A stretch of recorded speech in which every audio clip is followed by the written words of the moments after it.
आज social media पर Bharatiya Janata party के एक वरिष्ठ कार्यकर्ता ने अपनी व्यथा प्रस्तुत की है। यह व्यथा उनके शब्दों के आधार पर उनकी पीड़ा को दर्शाती है। भारतीय जनता पार्टी के वरिष्ठ कार्यकर्ता महेश आचार्य, जिन्हें छोटू बापू भी कहा जाता है, उन्होंने आज अपनी व्यथा को शब्दों में ढालकर इस तरह से प्रस्तुत किया है। हम आपको उनकी व्यथा को संक्षिप्त कर सुना रहे हैं। दलों में कार्यकर्ता, परिवार या यूज एंड थ्रो संसाधन। राजनीति कभी तपस्या थी।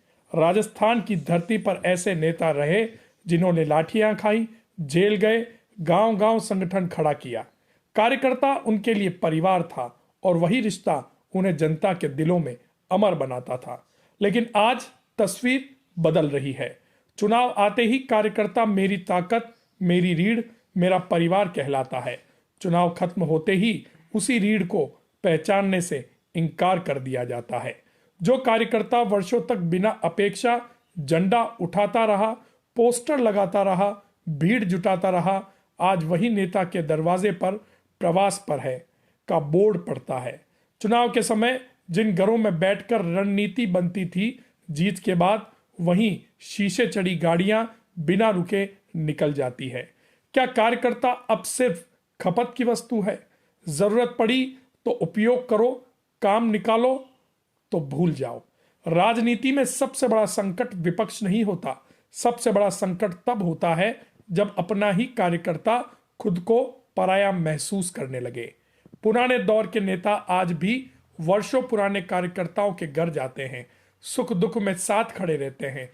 यही राजनीति की आत्मा है। लेकिन अगर कार्यकर्ता की निष्ठा एक तरफा हो जाए और सम्मान चयनात्मक, तो संगठन खड़ा नहीं रह सकता। कार्यकर्ता केवल पोस्टर लगाने वाला हाथ नहीं है, वह विश्वास का स्तंभ है। और जब स्तंभ की उपेक्षित हो जाए तो महल चाहे जितना ऊंचा हो, टिकता नहीं। राजस्थान सरकार और राजनीतिक दलों को यह सवाल है कि क्या आपको कार्यकर्ता चाहिए या केवल काम करने वाला लोग? क्योंकि याद रखिए, टूटा हुआ कार्यकर्ता शोर नहीं करता, लेकिन उसकी खामोशी किसी भी भाषण से ज्यादा खतरनाक होती है। यह उनका सोशल मीडिया पर एक पोस्ट है। महेश आचार्य, जिन्हें छोटू बापू कहा जाता है और भारतीय जनता पार्टी के बहुत पुराने नेता है, ग्रामीण अंचल से आते हैं।